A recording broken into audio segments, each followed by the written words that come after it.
This is my Captain Marvel commentary.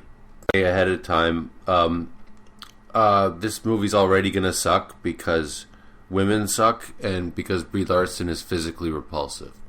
So I'm 13 minutes in, and this is what has happened so far. Brie Larson wakes up in the morning one day and decides she wants to train with Jude Law.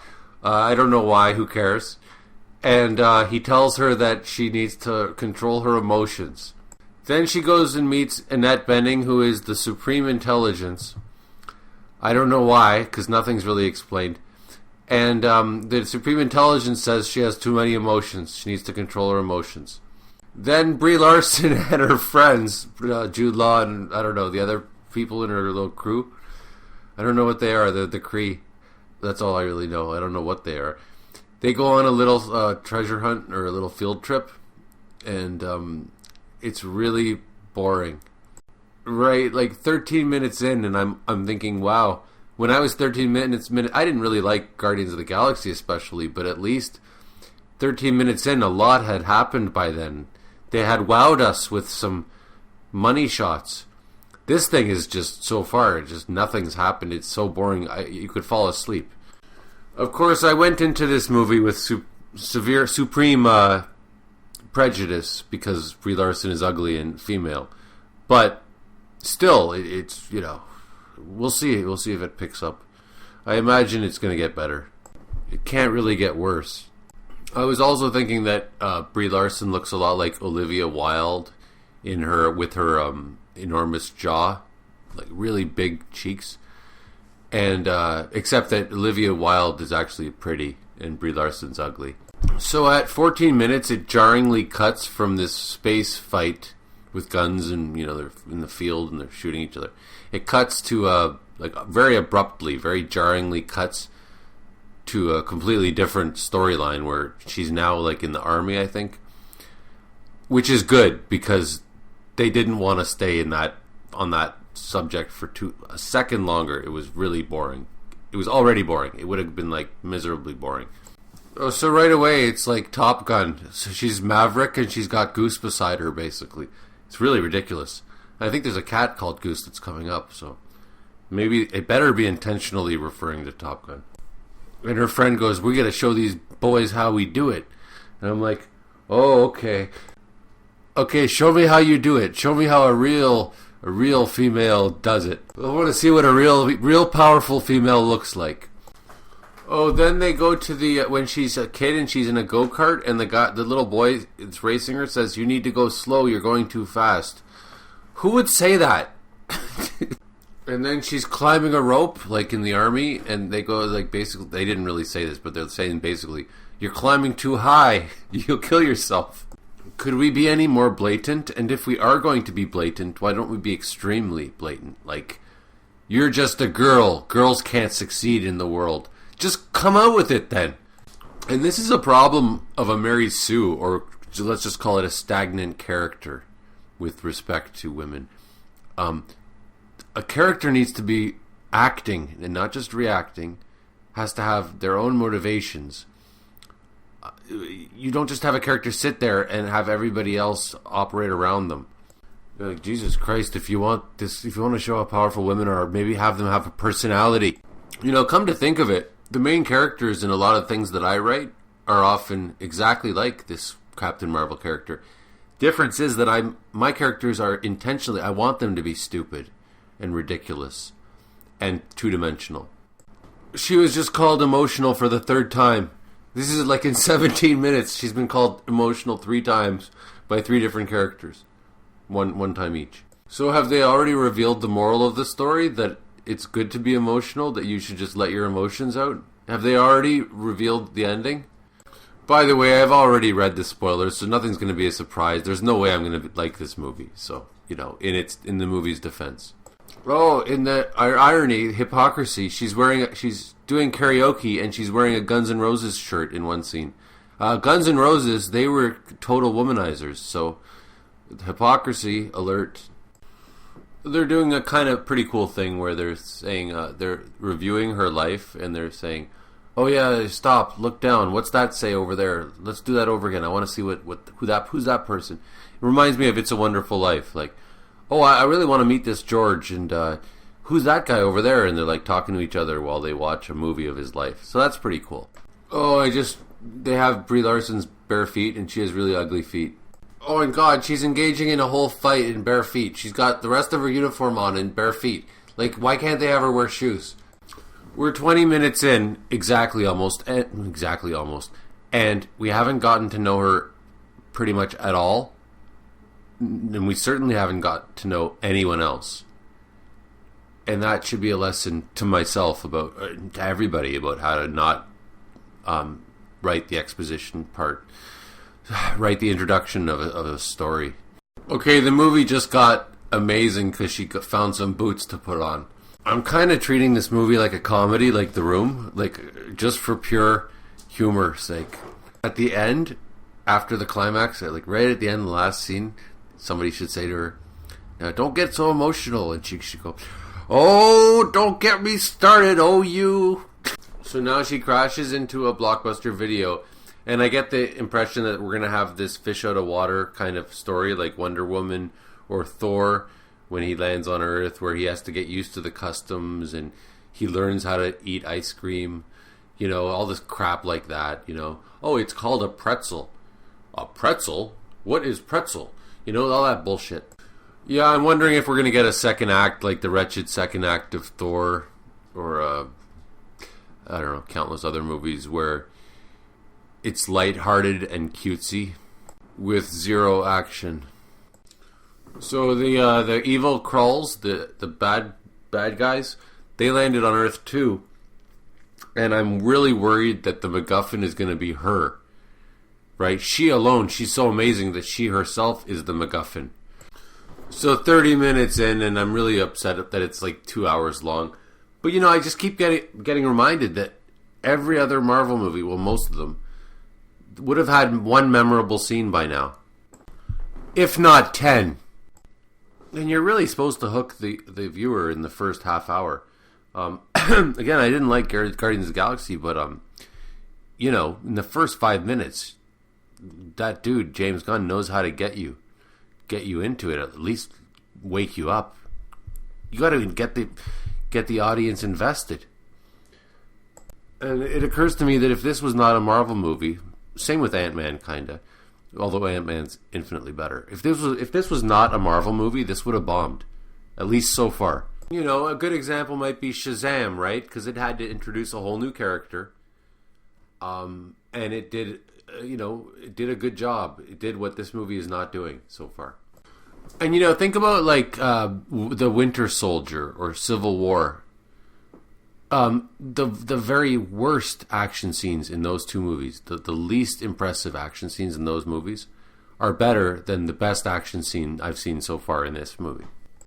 And it's kind of funny how out of place the music is for these action scenes, because like on the subway especially, that's where we're at right now. The music is just so like intense, like you'd think the greatest battle of all time is going on, but it's just her fighting an old lady. And I understand that it's clever or whatever, but it's just not action. But you think that it's like that time bomb's going to go off. I think a time bomb is going to go off, but it's just funny that the actual visuals are not that suspenseful, but the music, you'd think it was the end of the world or something. Like I would say to the composer, don't dial it to 11 just yet, okay? It's just the subway action scene. Just a little like, put it at like 7. Now there's a action scene where they're running on top of a subway train, which has already been done in a million movies, so I guess nice try. The Matrix Reloaded had that whole scene on the truck, right? Hopefully it doesn't go on for 2 minutes. Oh, and then she gets knocked off the subway, but she's holding on to the subway trying to climb back up. And Nick Fury is chasing in a car. How many movies has this happened in? Right? The person's hanging on the ledge while they're on the moving vehicle, and the other person's following in a car, and the person's going to try to climb back up. And the villain's probably like stepping on their feet. I hope that doesn't happen. And Nick Fury so far is a non-entity. I don't think he works as a main character. I think he's more of like a shadowy background character who's mysterious. Oh yeah, and Samuel L. Jackson just referred to his group as S.H.I.E.L.D. And somebody pointed this out in another YouTube thing where they said like it wasn't called S.H.I.E.L.D. back then. They called it the Strategic Homeland whatever. That they did that in Thor, right? I think, or another one, or Iron Man 2.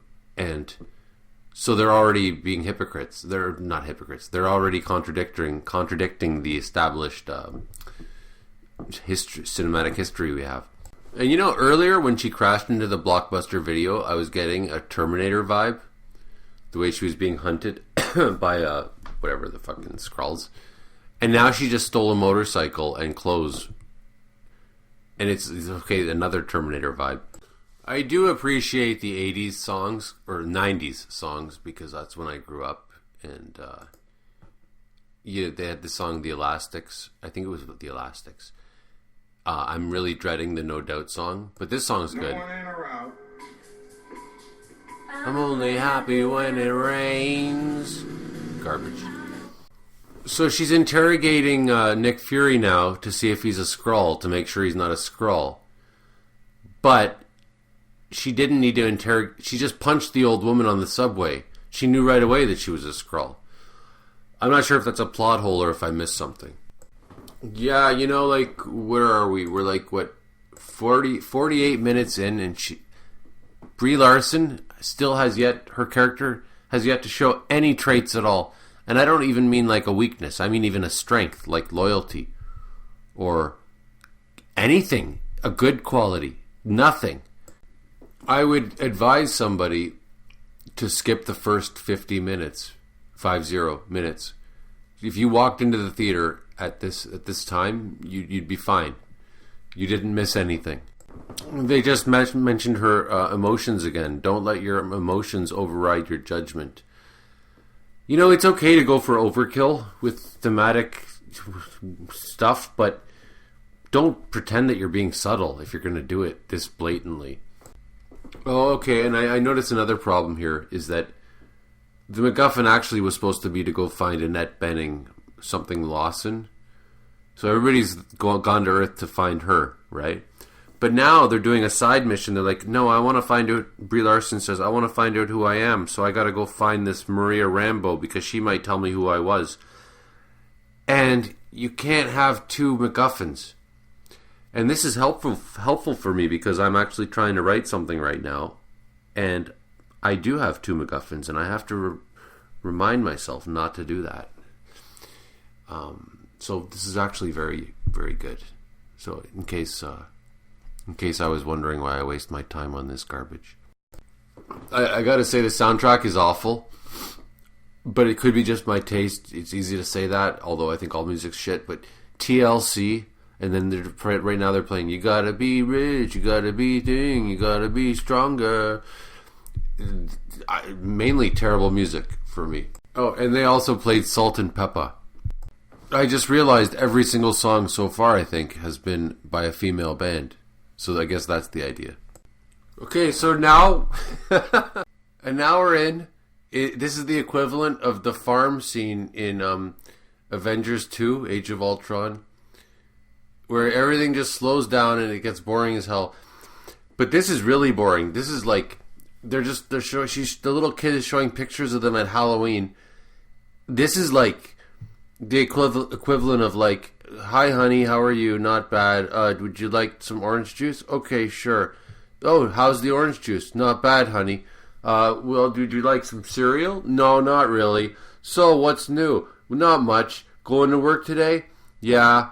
Oh, what are you doing? Well, I'm doing this. Oh, okay. How's the weather today? That's what's going on right now, and it's been going on for like 4 minutes. So I'm like, who directed this? Who the hell directed this? And I looked it up, and it's these two people, a guy and a girl, who directed this movie called Half Nelson, which somebody dragged me to when it was in the theaters, like whatever, 10 years ago. And it was awful. It was just awful. It was one of those movies like Monster with Charlize Theron, where it's just ugly and nasty, and it's supposed to be subversive and provocative because it's ugly and nasty, but it's just ugly and nasty if you've got a brain. Yeah, that movie was a piece of shit, so I'm not surprised at all. Oh, and then this guy says, he says to another female character, "Look, young lady, blah, blah, blah, blah, blah." Or she says politely, "Young lady," and she goes, "Call me young lady one more time and I'm going to put my foot up your ass." So it's rude to call somebody a young lady. Like, it's better to say, like, "You old hag." Maybe "you old man." Would that be better? That's pretty mind-blowing. You can't call a female young lady. That's an insult. Okay. I mean, I can understand why you can't call them bitches or hoes, but young lady? What about beautiful? Are you allowed to say that anymore? It's pretty well done, the way she finds out who she was. I like the way the plot is constructed in that regard. And I'm starting to warm up towards Brie Larson and Captain Marvel, but it's a little too little too late. Way too little. She's too perfect. The only two characters who get away with being that perfect are Superman and Captain America, as done in the movies, comparing to the movies. I'm not going to analyze why Captain America, why that worked, him being so perfect and noble, but it did work. But it's not working like that in this case. Okay, well, one reason why it works in the Captain America movie is that Captain America was willing to sacrifice his life for others. He showed signs of sacrifice, whereas Captain Marvel hasn't done anything like that. Also, Captain America was originally a scrawny little midget, so he actually was literally smaller than everybody. Whereas Captain Marvel, she was originally just a woman. And is that would that then be saying that women are inferior naturally? Because that wouldn't work with what they're trying to say. They're trying to be empowering to women. Is this movie accidentally saying that women are naturally inferior? That would be pretty ironic. I repeat, this movie would have been a total flop if it wasn't using the larger universe as a crutch. This movie would have failed miserably. Okay, so Captain Marvel says to the little girl that she's a really tough little kid. And it's like, oh, I see, because you can't say she's pretty.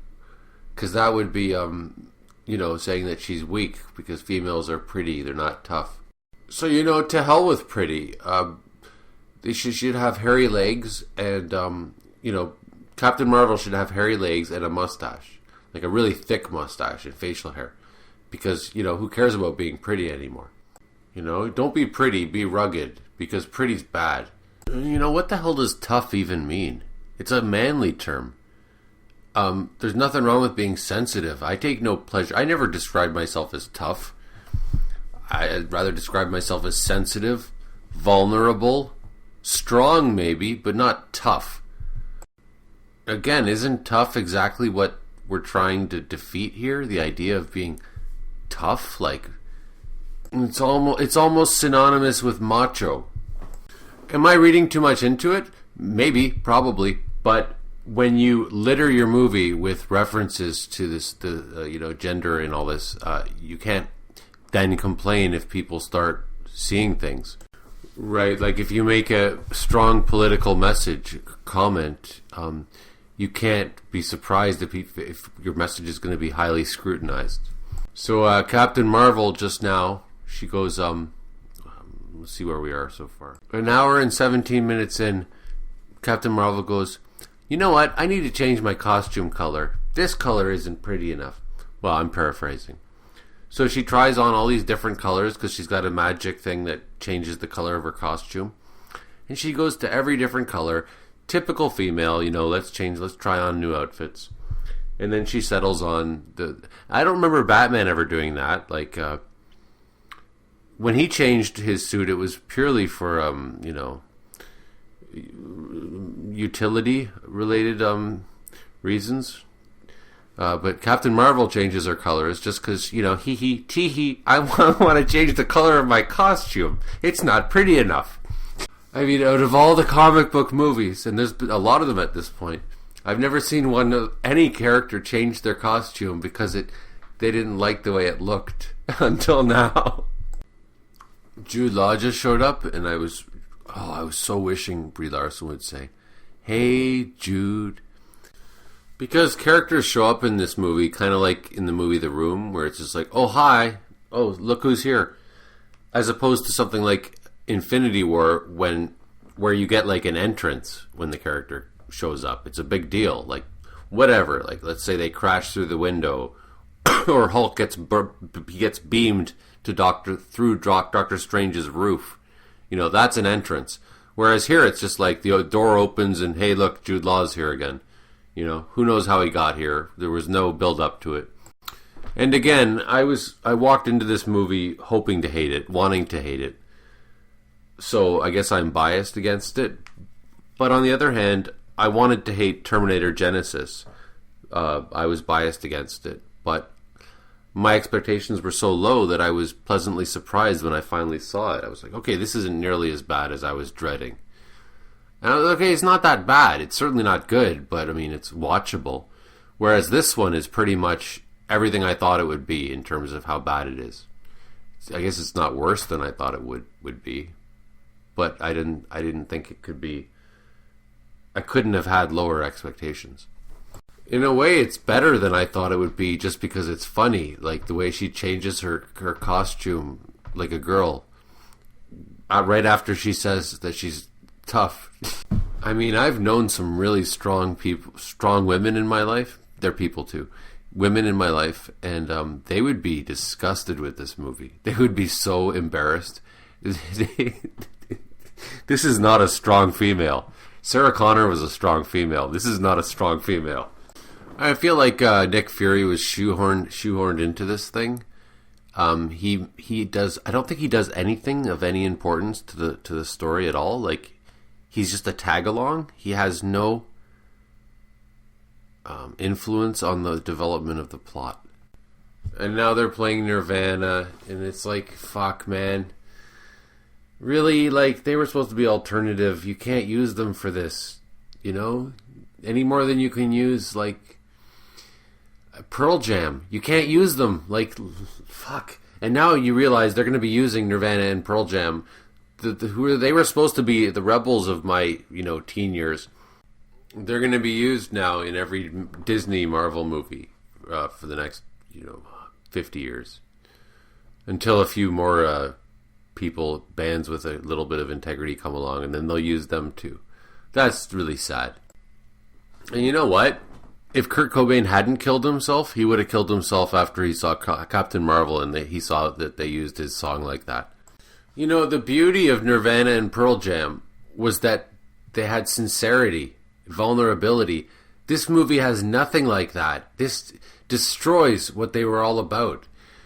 They should have just left it alone. Just stick with No Doubt and all the crap, shit, garbage music. TLC, garbage, washed up. 9 Inch Nails, all that shit. It's just so awkward and out of place hearing Come As You Are being played in a Disney movie that has, like, it's like a total fucking McDonald's commercial movie. And, like, Nirvana, especially them, because it's not like they're a great band, but this is like suicide music. This is depressed, personal music. You don't put it in Captain Marvel. That was the beauty of it. And Pearl Jam, you wouldn't play... I think of another example. I don't know, a really personal, I guess, Leonard Cohen. Even that, maybe that was out of place in The Watchmen. I'm not going to go on too much about it, but it's pretty disgusting that they put Come As You Are in Captain Marvel. That's... fuck. Even James Gunn wouldn't have done that. Nobody would do that. That's bad taste. It's kind of like putting, like, the song Heroin by Lou Reed in a Marvel movie. It's out of place. It's not appropriate. Or like putting God Save the Queen by Sex Pistols in a Care Bears movie. Okay, so forget about like how it's wrong or anything, or the ethics of it, or like it's not fair to the band, but it's out of place. It doesn't match the tone of the movie. To have Nirvana playing, that doesn't match the tone of any Marvel movie. I mean, maybe it would have been appropriate in the movie Logan, because that movie had a somber, serious, like sad tone to it. That would have been if you're gonna put Nirvana in a comic book movie, Logan would have been the place to put it, the movie to put it. Not in this silly airhead romp. And this is not commenting on women. Thor Ragnarok was an airhead romp too. It was just a much better airhead romp. It's really cool actually right now at the climax where it shows her when she's beaten down and she's finally getting up, standing up after she's been beaten down. And then it flashes to different periods in her life, like when she lost the baseball game when she was a little kid. And it shows her getting up after, and it shows her throughout different periods of her life getting up. It flashes really quickly to all those, and then finally you see her getting up as Captain Marvel. That was well done. You know, there was a great female empowerment movie here that could have been made. Instead, they made garbage. Okay, so the climax kicks ass, and it's just too bad that the hour and a half that preceded it was shit. If they fixed up the first hour and a half, it would have been a great movie, because I can see this movie ending really well, actually, from here.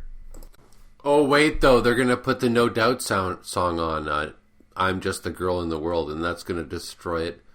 Who the hell picked these songs? That person should be fired and exiled. So this character, Captain Marvel, is automatically, right away, 100 times better than Rey from Star Wars, because at least Captain Marvel develops powers. She gets her powers now at the climax, which actually works for the tension and the pacing and the momentum of the thing. Whereas Rey, she's just got the infinite powers all the time, so there's no development at all, or momentum, pacing, etc. However, the Rey character, the actress, is a lot hotter than this Brie Larson, because Brie Larson's ugly and she has ugly feet. Yeah, that climactic scene was pretty much the best part of the whole movie, and it doesn't save it by any means. It brings it from a 3 out of 10 to a 4 out of 10. And I really feel like this movie shouldn't have been 2 hours. It should have been like an hour and a half. However, when you're watching a bad movie, you always prefer it to be shorter. So, but like there's like 25 minutes left, and I've wanted it to be over for a long time. But even now, like maybe 10 minutes, there should be 10 minutes left. Like we've reached our climax. Let's just like kind of like pack it up and move, like leave. You know, and I'm watching it right now, and I'm like, you know, what is wrong? And I'm like, this movie lacks personality. That's another way of saying it. I'm trying to express what I'm trying to express. Again, Guardians, I didn't really like it that much, but it had personality. It had it was brimming with personality. And how do you have personality? I don't know. You just have to have it. If you don't have it, there's only so much you can do, or so much you can instruct somebody on how to have a personality. The writers of this movie, the directors, whoever the hell made this hunk of toughness, they didn't have personality. Well, I heard once that when James Cameron was making Terminator, and he's really good. He was really good. Avatar wasn't so good. When he was making Terminator, he wanted every gunshot to be memorable. He wanted it to be every gunshot had to be unique. Every explosion had to be unique. And that's not what they were doing in Captain Marvel. In the scene that I'm watching right now, they were not going for like, this has to be amazing. Every shot has to be amazing. No, they were just like, okay, this is a chase scene, just get through it. I mean, this movie is uplifting for me because it's like they had all the money in the world to make a movie, and they couldn't do it. And I don't have any money compared to them, and I can do better. And that's really uplifting and encouraging. I could make a shitty movie for no money at all that would be more entertaining than this. In fact, I already have. Jude Law mentioned her emotions again, so that's the 5th time. This is easily the worst Marvel movie. Black Panther is second worst. Of course, it's because I dislike women and black people, right? It's not because the movies are shit, right? After that would be Ant-Man and the Wasp, because I don't like women being in the main title with men. And not because it sucks. No. Actually, Thor: The Dark World would be the third worst. Ant-Man and the Wasp is probably better. Thor: The Dark World is the third worst. And why is that? In terms of why I'm not allowed to not like it. Because Natalie Portman's in it? There's too many women in it. Yeah, that's why I didn't like it. And just for perspective, this movie is nowhere near as bad as The Last Jedi. The Last Jedi is a 0.1 out of 10. This movie's like a 3 out of 10.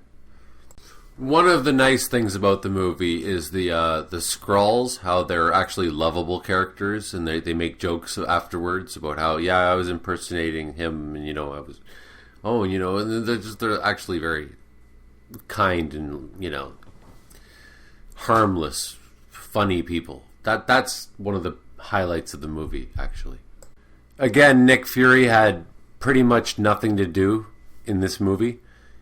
He could have been excluded from the whole movie and nothing would have been lost. And and it's not... He was better as an imposing, intimidating figure. I don't understand what use there was to have him be degraded like this. I don't think it helped anything. It didn't help this movie. It doesn't help the larger universe. It doesn't help his character. It also occurred to me that there's too many characters. There were too many characters in this movie. This was not supposed to be an ensemble piece, but they kind of played it like that. Captain Marvel teams up with her friend and Nick Fury and the Cat and the Skrull. It's like 5 people. This isn't Guardians of the Galaxy. Also, I think it would be more helpful if she has high heels while she's flying and she's chewing bubble gum.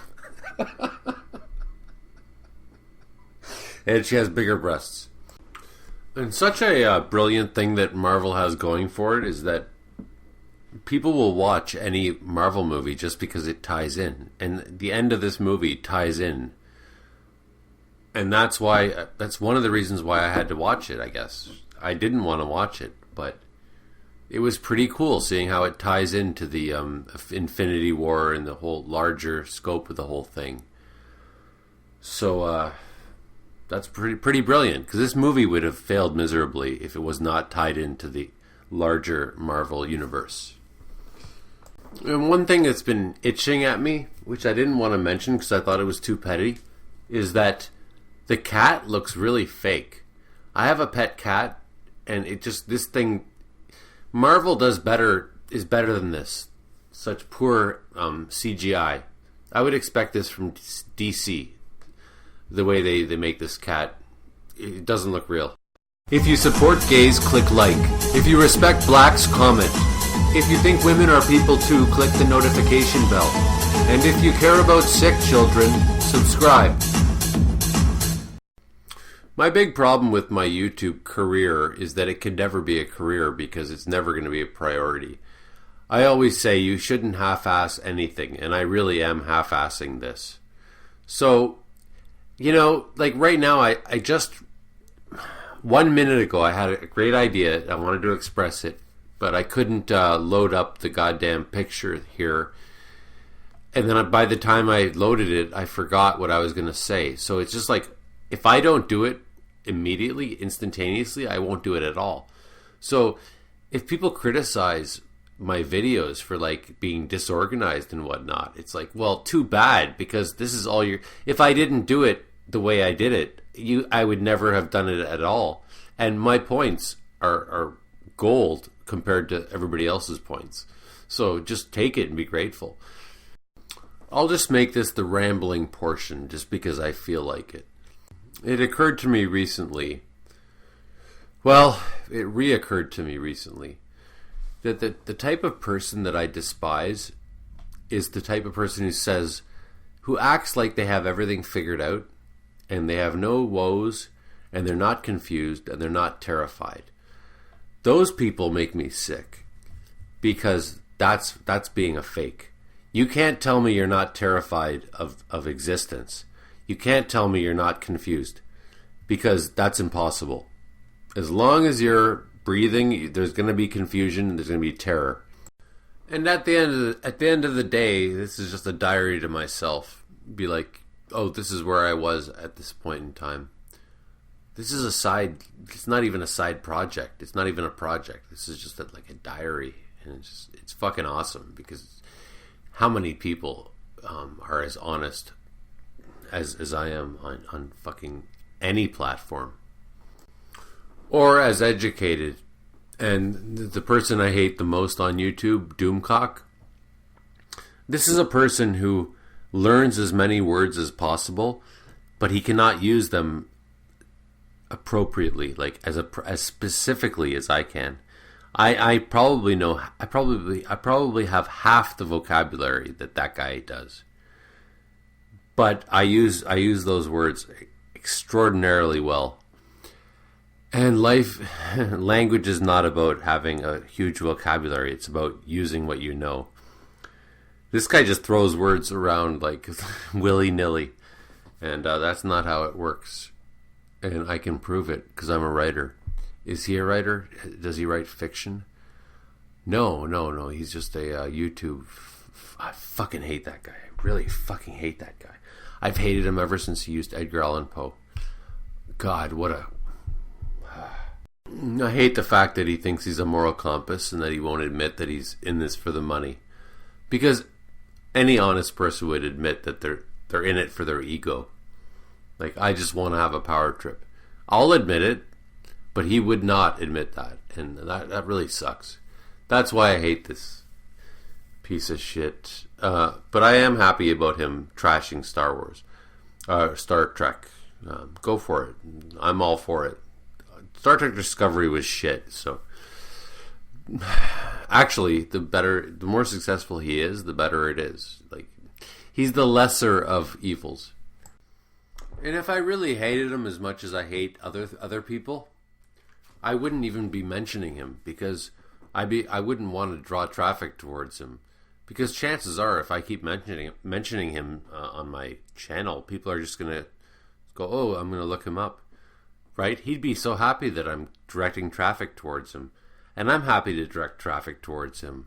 So, I mean, I don't hate him that much. I don't even hate him at all, actually. Well, he gets on my nerves, but I don't hate him like I hate Ryan Johnson. That's for damn sure. Not 1/100th as much.